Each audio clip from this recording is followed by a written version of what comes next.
Bonjour, nous sommes le 23 septembre. C'est la fête du Saint Padre Pio. Vous savez, ce capucin donc de cet ordre franciscain qui, comme son fondateur et modèle Saint François d'Assise, a connu la transfixion, c'est-à-dire qu'il a été comme marqué par les signes de la passion du Christ, et il a offert tout cela pour la conversion des pécheurs. Il a vécu au XXe siècle et s'est éteint un peu avant les années 70.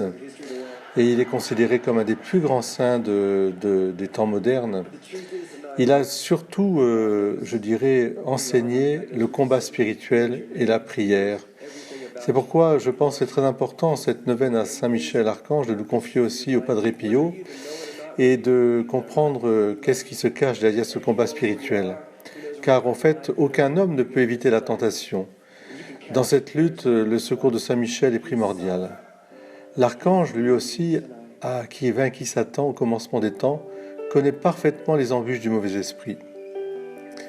L'archange Saint Michel est surtout invoqué et prié par les chrétiens dans leur lutte contre les puissances démoniaques, parce que dans l'Apocalypse, on nous dit que s'engagea un combat dans le ciel, et Michael et ses anges combattirent contre les dragons. Le dragon combattit ainsi que ses anges, mais ils n'eurent pas le dessus, et leur place ne se trouva plus dans le ciel. C'est donc Saint Michel qui a vaincu le diable.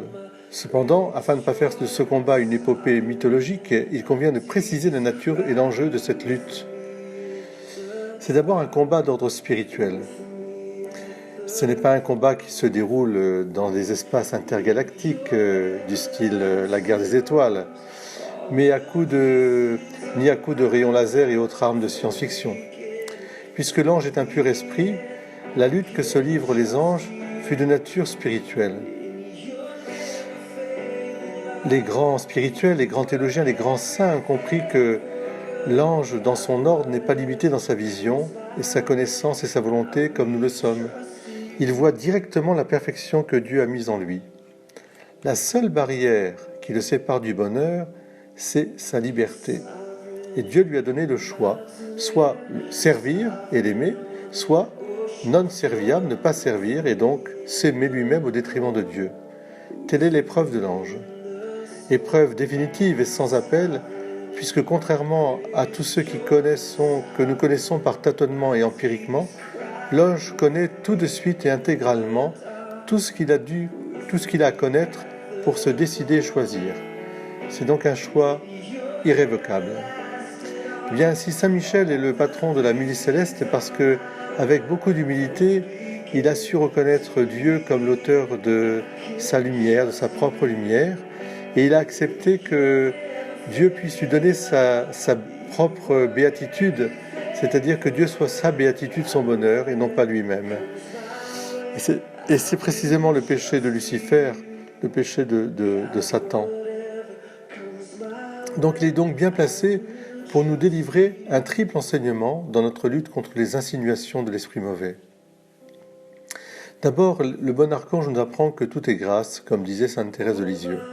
Puisque Dieu nous précède en tout, qu'as-tu que tu n'aies reçu ? Le don de Dieu est premier. Nous ne nous sommes pas faits nous-mêmes. La reconnaissance de notre dépendance va induire le second enseignement spirituel de cette lutte angélique, c'est l'humilité. Celle-ci est inscrite dans le nom même de l'archange, Michael voulant dire qui est comme Dieu. Seul Dieu est Dieu, et devant lui, l'attitude qui convient à toute créature, c'est l'humilité. À la différence de Satan qui se complaît dans son excellence, sans vouloir reconnaître qu'elle lui vient de Dieu, l'archange et les bons anges ne se gonflent pas de superbe. Et puis enfin, c'est surtout par son amour que Dieu est sans égal.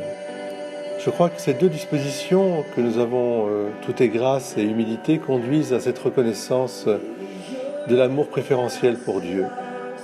En effet, la vie de grâce est finalisée par l'amour. Dieu ne désire pas seulement que nous reconnaissions sa grandeur et sa dépendance, mais il attend surtout de nous que nous l'aimions, que nous consentions à son alliance, que nous consentions à rentrer dans sa famille. Là où Satan a choisi le combat insensé contre Dieu et ses desseins de paix et d'amour, L'archange Michel et les bons anges ont librement choisi d'aimer Dieu plus que tout, et avec lui ses projets, fondés sur l'amour. Alors, avec l'aide de Saint Michel et de tous les anges, demandons d'apprendre que tout est grâce.